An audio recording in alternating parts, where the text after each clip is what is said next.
Well, it's such a blessing to be nominated for this award. I didn't expect it, but what we've done is since the Visram family bought the resort in 1971, this resort is in a very poor location in one of the poorest districts in Kenya, and our mission statement since then has been to ensure the comfort of our guests, of course, then to also look after the welfare of the staff and the community that resides around the resort. And we felt it's our duty, it's our obligation to assist them.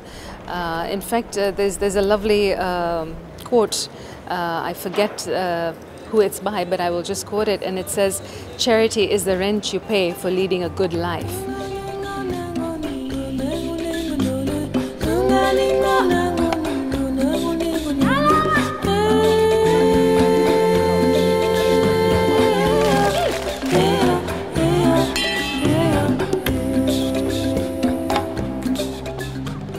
We have had a lot of assistance from the Sand and Sand Hotel. We had a shortage of classes, and they came up with that one, and they constructed 10 classrooms for our children, which was very good, and the parents really appreciated that.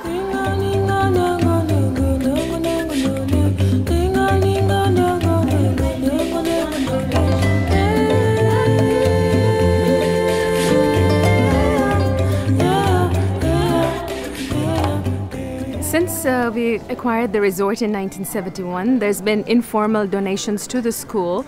And then when we formed the trust, the Sun and Sun Trust in 2006, we've got formal donations coming in through the guests. And we try and promote the school kids as much as possible. It's really our moral, ethical obligation to give back as much as we can. And of course, Hazrat Imam has guided us to help others in every whatever way one can. And so we feel that if we have these tourists coming in and they want to help the people in the village, we also want to contribute part of our profits towards the upliftment of the people, then it's really our duty, and we should try and do as much as we can. What we realize is that poverty is the main cause of all these problems. And so our initiative as Sun and Sun Beach Resort was to build a community center where we've built a primary healthcare center, we've built a free water project, a nursery school, and a place of worship.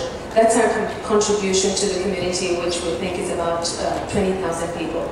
In addition to that, education plays a solid role. And so what we've done is gone into the government primary school in the village, which has 2,100 plus children. We're sensitizing the teachers there about this issue. We're sensitizing the children there. We've just built a counseling center there, and we've got a donor who's going to pay salary for the counselor to start in January. But what we've done is to sensitize the entire village, because we can only stop that crime coming into the hotel, but that's not good enough. We need to sensitize the 20,000 people or so that each and every person in the village is aware within the circumference of the area. So that's our contribution. Our major program right now is secondary education sponsorships, because as we all know that the main trigger of commercial sexual exploitation of children in tourism is poverty. And we felt that the strongest tool or the strongest solution to that would be education. So we want to make sure that as many children as possible in the village make it to secondary schools. The award honors best practices in the plural. It seeks to encourage a diversity of approaches. The candidates for this award have developed specific knowledge from their own particular perspectives. Yet, each example has something to teach us, lessons which can be broadly applied. I feel really good about it. We feel, as a family, we feel very proud about it. And of course, our thanks go to Mola, because without his inspiration and without him setting an example on us Ismailis, this would not have been possible. It's because we see the good work that he does. We feel obligated that, we need to do our part as well as being responsible Ismaili moments. And yes, we're very small because we're just a one resort in just a small part of Kenya, compared to the other bigger hotels like Accor and Carlton.